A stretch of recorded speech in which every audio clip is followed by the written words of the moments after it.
할렐루야. 성삼위 우리 하나님의 아버지의 크신 은혜와 사랑이 여러분에게 함께 하시기를 축복합니다. 오늘 본문 한 절만 읽었지만 앞에 있는 내용들을 보면 아주 야무진 야망을 가진 젊은이들이 있었습니다. 다름 아닌 예수님의 12 제자입니다. 그 중에서 더 큰 꿈을 가지고 있는 그런 형제가 있었습니다. 다름 아닌 야고보와 요한입니다. 평행규절인 마태복음 20장에는 야고보와 요한의 어머니인 살로메가 나타나서 예수님에게 부탁을 해요. 어떻게 부탁할 수 있었을까요? 그것은 많은 학자들이 말씀하는 대로 예수님의 어머니 마리아와 야고보 요한의 어머니인 살로메가 자매지간이었다라고 보는 거예요. 그러면 예수님과 야고보 요한은 어떤 관계예요? 이종사촌 관계예요. 그래서 더 넓게 보면은 예수님께서 마지막 십자가에서 누구에게 어머니 마리아를 부탁해요? 사촌동생인 요한에게 부탁한 셈이에요. 그러니까 그런 전후 상황을 잘 살펴보면은 아하, 이해할 수 있는 거예요. 그런데 야고보 요한, 심지어 그 어머니 살로메까지 나서가지고 요청한 것이 무엇이죠? 그것은 바로 예수님께서 로마로부터 우리 이스라엘을 독립시켜 주셔서 예수님이 이스라엘의 왕이 되시면 야고보 요한을 좌우 가장 높은 자리에 앉게 해 주세요 라는 내용이에요. 이 소리를 듣게 되어지자 다른 10제자가 어땠다고요? 오늘 본문 앞에 보면 화를 냈다고 되어져 있고 마태복음에는 몹시 분노했다. 당연하죠. 여러 나이를 보나 경력을 보나 베드로가 나설 수 있어야 되잖아요. 그렇지 않겠습니까? 아직까지는 버림받지 않았으니까 가룟 유다 같은 경우는 내가 그래도 본토 출신이고 제일 똑똑한데, 다양한 그런 관계나 자기 생각으로 화를 낼 만한 거예요. 한마디로 말하면 지금 예수님 앞에 있는 12 제자의 생각은 다 같은 생각이에요. 뭐예요? 예수님 빨리 왕이 되셔서 우리 한 자리 주세요. 그리고 특별히 저를 가장 높은 자리에 올려주세요 라는 권력에 대한 욕심, 이것을 가지고 있는 거예요. 그런데 예수님께서는 거기에 대한 말씀보다는 오늘 결론적으로 45절의 말씀을 제자들에게 주십니다. 인자가 온 것은, 인자, 사람의 아들 곧 예수님 자신을 가리키는 거예요. 예수님 자신의 목적이 무엇이냐? 섬김을 받으려고 온 것이 아니다. 하나님으로서, 제2위의 하나님으로서 이 땅에 섬김을 받으려 온 것이 아니다. 오히려 섬기려 하고 자기의 목숨, 나의 목숨을 많은 사람의 대속물, 그건 무슨 뜻이냐면 몸값으로, 죄값으로 지불하시기 위해서 오셨다. 제자들이 생각한 거와는 전혀 다른 대답을 하고 계신 거예요. 근데 여러분 보세요. 아니, 예수님을 적어도 어느 정도 따라다녔던 그런 제자들이잖아요. 예수님을 따라다녔던 여러 제자 가운데 특별히 12명으로 뽑힘받았고 함께 생활하며 동고동락하면서 예수님 말씀을 듣고 예수님께서 행하셨던 여러 기적들, 아주 귀한 복음 말씀을 들었잖아요. 그럼 달라야 되는데 왜 이런 엉뚱한 생각을 하게 되었을까요? 그게 사람이라는 거예요. 인생은 누구나 다 섬기기보다는 섬김을 받으려고 하는 마음이 있다라는 거예요. 다른 말로 뭐예요? 높아지려고 하는, 대접받으려고 하는, 인정받으려고 하는 그런 본능을 가지고 있다라는 것입니다. 그러니 제자들이 물론 오늘의 우리의 시점에서는 잘못됐다고 볼 수 있지만 그 당시에 그런 환경과 분위기로서는 당연한 마음가짐이에요. 왜요? 제자들도 인간이기 때문에. 인간의 본능이에요. 높아지고 싶은 그런 마음, 권력에 대한 마음이죠. 대접받고자 하는 마음, 곧 인정받고자 하는 마음이죠. 높은 지위, 더 큰 영향력, 더 많은 인정받음, 이것을 누구나 다 갈망해요. 무시당하고 외면당하는 걸 누가 원하겠어요? 힘이 없어서 눌림당하는 것을 누가 원하겠어요?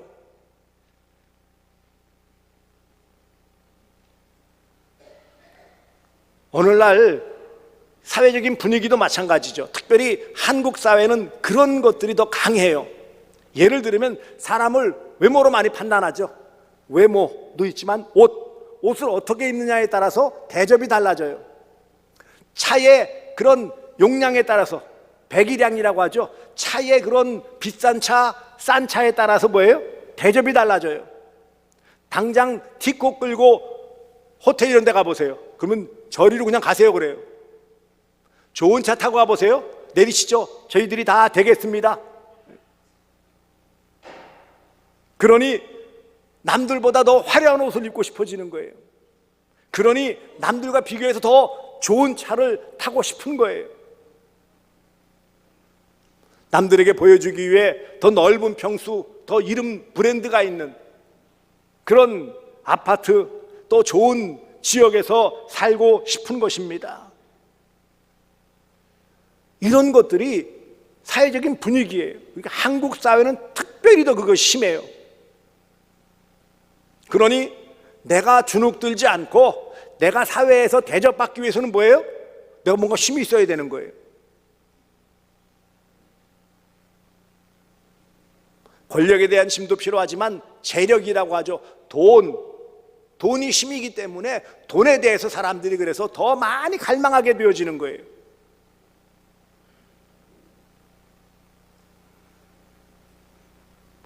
아니, 제자들 입장에서 보세요. 하나님의 아들로 이 땅에 오셨고 이런 어마어마한 능력을 가지셨는데, 그리고 왕으로 오셨으니 왕으로 좀 올라가셔서 함께 따라다니고 고생한 제자들에게 한 자리씩 척척 주면 안 될까요?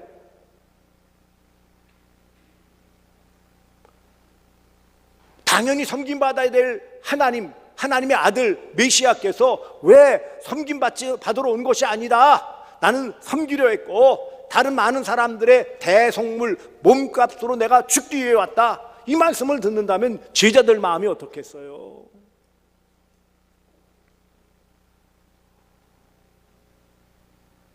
여러분, 사회적인 분위기, 한국 사회 분위기라고 말씀했지만 이런 분위기가 고스란히 교회 안에도 들어와 있어요. 그래서 이런 모습 때문에 교회의 직분, 이런 것들이 어느새 계급화되어지는 모습도 있고요. 대접받는 것에 익숙해요. 섬기는 것은 손해본다라는 생각들이 많아요. 섬기면 나는 낮아진다라고 생각해요. 그리고 다른 사람들이 나를 우습게 볼 수 있다라고 오해를 해요. 교회 안에서의 여러 봉사의 자리, 섬김의 직분, 이런 것들이 별로 그렇게 큰 인기가 없어요. 하나님을 믿고 교회 나와 하나님의 자녀로서의 삶을 살아간다고 하지만 실제의 삶 가운데서 희생하며 섬기는 것은 별로 달가워하지 않고 있어요. 그게 우리의 모습 아닙니까? 그럼에도 불구하고 제자들, 또 믿는 모든 믿음의 사람들에게 예수님께서 명확하게 말씀하신 것은 무엇입니까? 나는 섬기러 왔다, 너희도 섬기는 자가 되어야 한다 라고 말씀하신 것입니다. 오늘 본문 앞에 있는 43절 말씀, 다 높아지고자 하고 한 자리씩 취하고자 하고 심지어 어머니까지 동원해가지고 치맛바람을 불게 하는 그런 제자들에게 예수님이 무엇이라 말씀하십니까? 너희 중에는 그렇지 않을지니 너희 중에는 누구든지 크고자 하는 자는 너희를 섬기는 자가 되고 너희 중에 누구든지 으뜸이 되고자 하는 자는 모든 사람의 종이 되어야 하리라. 자, 너희가 크고자 하느냐? 그럼 섬겨야 돼. 너희 중에 으뜸되고자 하느냐? 가장 높아지고자 하느냐? 그러면 가장 낮아져야 돼. 라는 말씀을 주시고 계세요.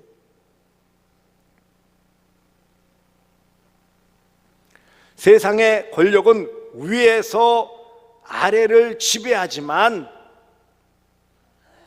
예수님의 방식, 하나님 나라의 방식은 낮은 곳에서 섬기는 자가 가장 높은 자라는 역설을 가르쳐 주고 계신 것입니다. 그것을 몸소 보여주시기 위해서 예수님이 하늘 보좌에서 이 땅에 사람의 몸으로 오셨고, 마지막에 십자가 달려 자신의 화목제물 곧 죄값으로 지불하시는 피값으로 자신의 목숨을 드리는 가장 극한 섬김, 봉사를 통해 그것을 보여주신 것입니다.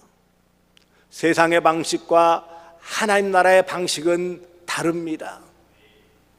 믿지 않는 자들과 믿음의 사람들의 삶의 방식이 달라야 한다라는 거예요. 그것을 위해 예수님은 섬김의 모범을 보이셨어요.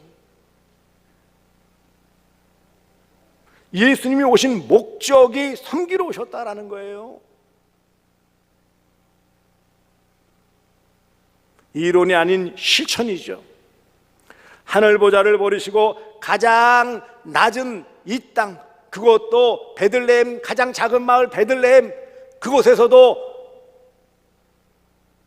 마구간 구유에 누이시는 그런 모습으로 오셨지만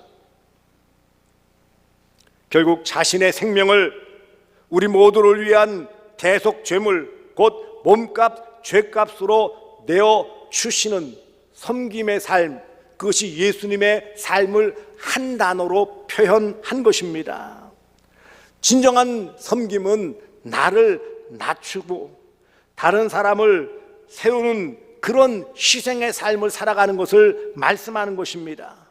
하나님의 사랑은 예수 그리스도의 십자가의 대속의 죽음 곧 희생의 섬김을 통해 보여주셨어요. 자주 인용하지만 요한복음 3장 16절, 하나님이 세상을 이처럼 사랑하사 독생자를 주셨으니 이는 저를 믿는 자마다 멸망하지 아니하고 영생을 얻게 하려 하심이라. 왜 예수님이 이 땅에 오셨다고요? 대속물로 십자가에 죽으시고 하나님의 사랑을 보여주시기 위해서, 십자가의 사랑을 보여주시고자 이 땅에 오심이 겸손이고 그 십자가에 달리심이 섬김이에요. 38절에 보시면 이런 말씀을 하십니다. 너희가 내 잔을 마실 수 있느냐? 여기서 말하는 잔이 무엇일까요? 고난의 잔, 죽음의 잔이에요. 얼마나 두려웠으면 마지막 때 아버지 할만하시도 이 잔을 내게서 옮겨주시옵소서 할 만큼 무거운 잔이에요. 지옥의 잔이에요. 부끄러움의 잔이에요.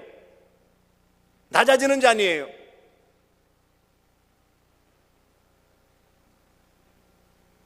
우리의 가정과 교회 안에서, 우리 활동인 일터에서, 우리 삶의 영역에서 대접받고 인정받기를 포기하고 먼저 섬길 때에 그곳에 하나님의 나라가 임하는 줄 믿으시기를 바랍니다. 예수님이 본을 보여주셨으면 예수님을 믿고 따르는 우리 모든 그리스도인들은 마땅히 예수님의 섬김을 따라가야 되는데, 그 섬김이 뭐라고요? 가장 낮아지는 거예요. 얼마만큼 낮아지는 거예요? 자기를 희생할 만큼. 섬김의 가장 본질은 희생이에요.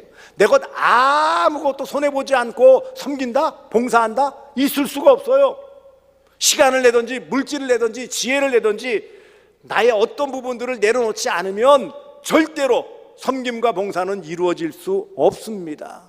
그런데 예수님은 가장 귀한 하늘 보좌에서 내려오셨고 가장 귀한 생명을 드리시면서 섬김의 본을 보여주신 것입니다.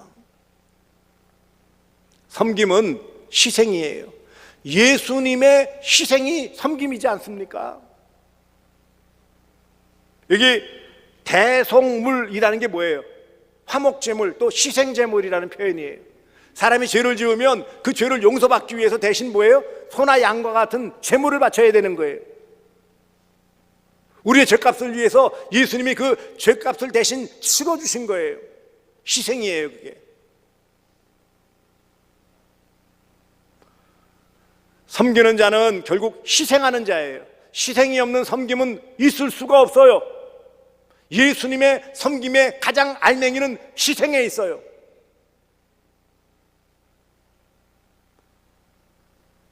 섬김은 철저히 자기를 낮추는 것입니다. 높은 자리에 섬길 수가 없어요.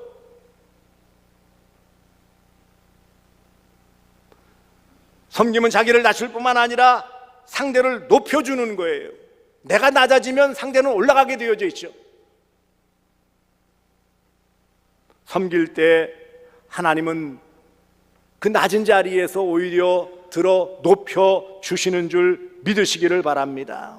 섬김은 자신의 시간을 내주는 것이고, 섬김은 자신의 건강을 내주는 것이고, 섬김은 자신의 자존심을 희생하는 것이고, 섬김은 결국 궁극적으로 자신의 생명을 희생하는 거예요.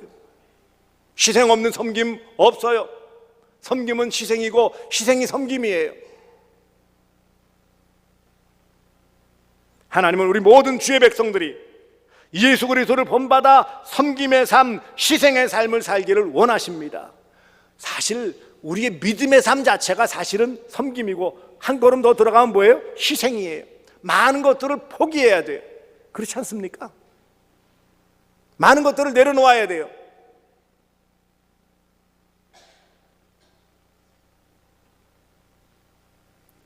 섬김은 희생을 통한 사랑입니다. 그래서 섬김 봉사가 사랑이라고 했잖아요. 왜 봉사가 사랑일 수 있어요? 그 안에 희생이라는 과정이 반드시 필요하기 때문이에요.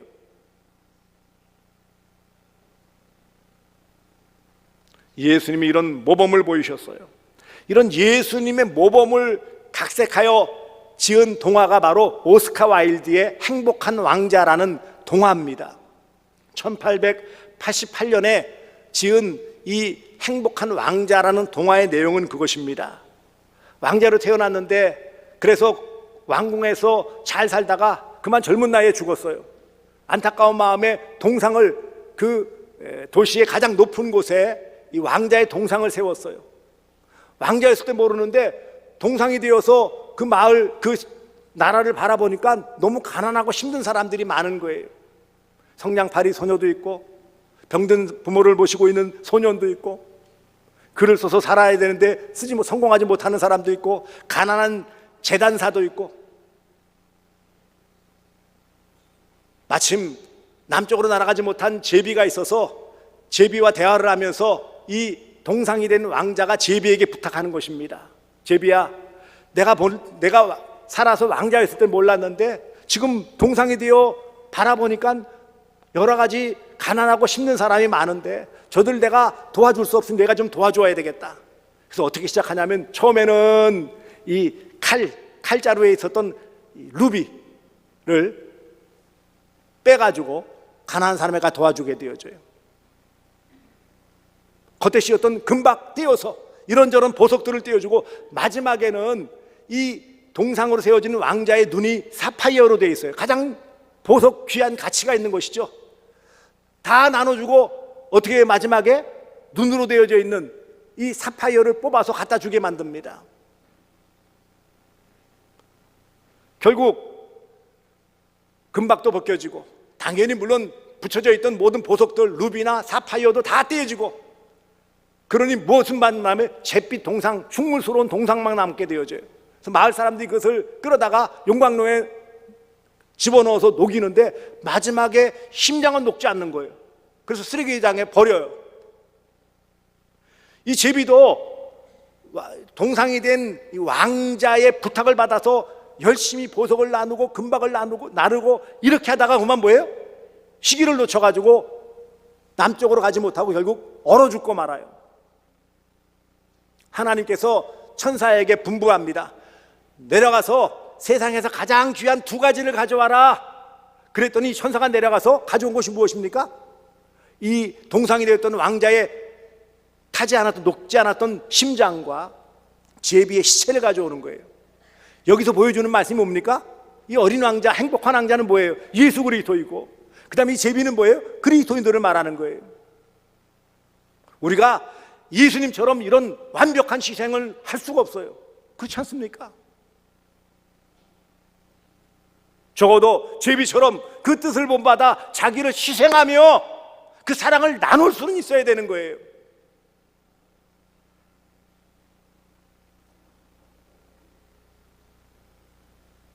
사랑하는 성도들이요, 우리는 봉사를 섬김을 어마어마한 대단한 것이라고 생각해요. 물론 어떤 부분에서 큰 부분도 있지만, 그러나 하나님이 우리의 삶에 요구하시는 것은 그런 엄청난 어마어마한 것이 아니라는 거예요. 작은 부분에서, 눈여겨 보이지 않는 그런 영역에서 우리의 희생을 요구하고 계신 거예요. 그러므로 우리가 어떻게 이 희생을 통한 섬김의 삶을 살아갈 수 있을까요? 어떻게 예수님처럼 섬김의 자리에서 온전한 삶을 살아갈 수 있을까요? 완벽하지 못하지만 우리는요, 세상에서의 자리를 바라보지 마시고 주님만 바라보아야 합니다. 세상 바라보면요, 좋아 보이는 것 많고 갖고 싶은 것 많고, 얼마나 많습니까?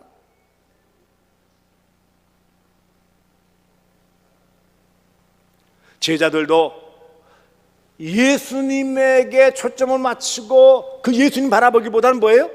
세상을 바라보는 거예요. 헤로당의 권력, 총독의 권력, 산헤드린 공회원들의 힘, 이런 것들을 바라보며 부러워했던 거예요. 그러니 주의 나라 임할 때 곧 예수님께서 이 이스라엘을 회복하여 독립시키시면 저희들 가장 높은 자리 차지하게 해주세요 라는 엉뚱한 야망을 가질 수밖에 없었던 거예요. 여러분, 자리라는 표현으로서 세상 것들, 썩어질 것들 바라보지 마시기 바랍니다. 하나도 가져갈 거 없어요.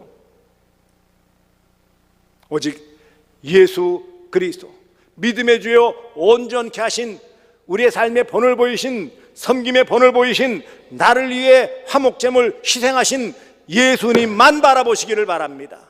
예수님만 바라봐야 돼요. 그래야 우리의 삶이 예수님 닮아가며 섬김의 삶을 살아갈 수 있습니다.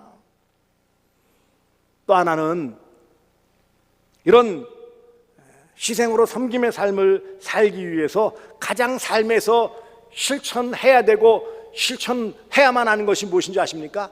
이 경청이라는 거예요. 아니, 그렇게 예수님 따라하며 말씀을 들었는데 귓등으로 들었단 말이에요. 귓등으로 들었단 말이 무슨 뜻인지 아시죠? 말씀을 듣지 않았어요, 제자들이. 그런데 잘못 듣지 못했어요. 제자들이 예수님의 말씀을 제대로 잘 들었다면 이런 엉뚱한 말, 이런 요구를 할 수 있어요, 없어요? 없었어요.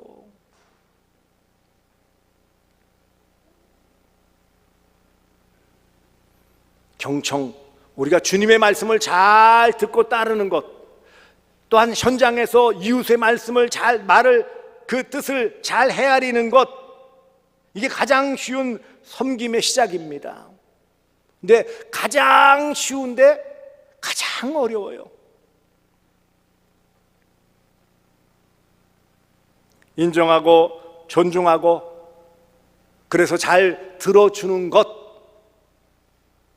이것만으로도 우리는 섬김의 자리에서 잘 섬길 수 있습니다. 아니, 잘 듣지도 못하는데 어떻게 섬길 수 있겠느냐고요.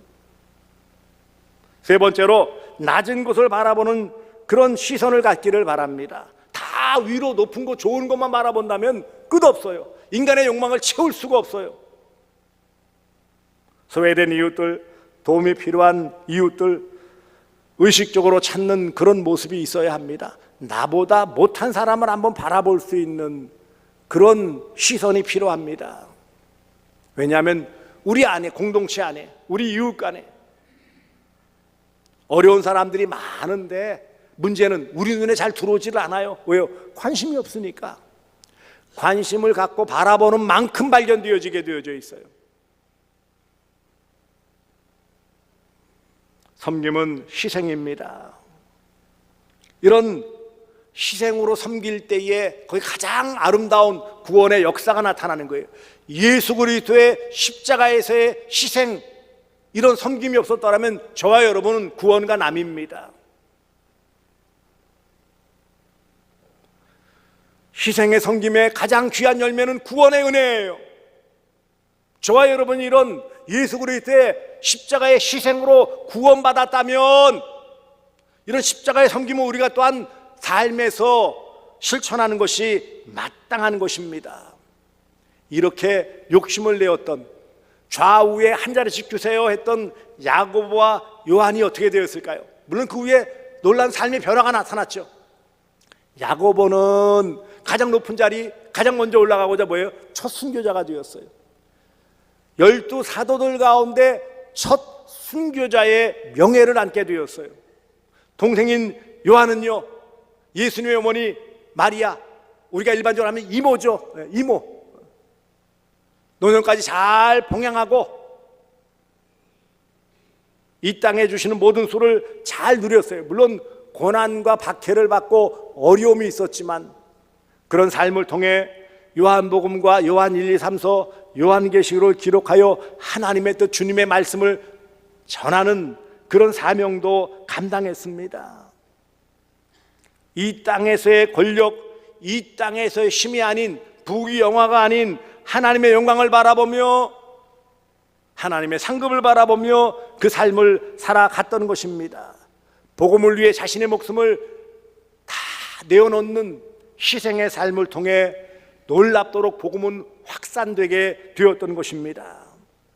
사랑하는 성도들이여, 오늘 45절 말씀을 다시 한번 보시길 바랍니다. 인자에 온 것은, 예수님 자신이 온 것은 섬김을 받으려 함이 아니라 도리어 섬기려 하고 마땅히 섬김을 받을 위치에 있고 그런 예수님이시지만 오히려 섬겨서 자기 목숨 생명을 많은 사람, 구원받을 사람들의 대성물로, 희생제물로 드리시고자 하셨고 그 일을 이루어 주심을 통해 구원의 은혜를 맛보게 하셨습니다. 이런 엄청난 구속사역을 우리가 할 수 있는 것은 아니지만 그 예수님의 이런 놀라우신 희생을 통한 섬김을 본받아 우리의 삶에서, 가깝게는 가정에서, 교회에서, 우리의 삶의 모든 일터나 삶의 영역에서 이런 섬김으로 희생하시는, 그것을 통해 하나님의 영광이 드러나고 하나님 나라가 확장되어지는 놀라운 은혜의 역사가 나타날 수 있기를 주 예수 그리스도의 이름으로 축복합니다. 기도하겠습니다.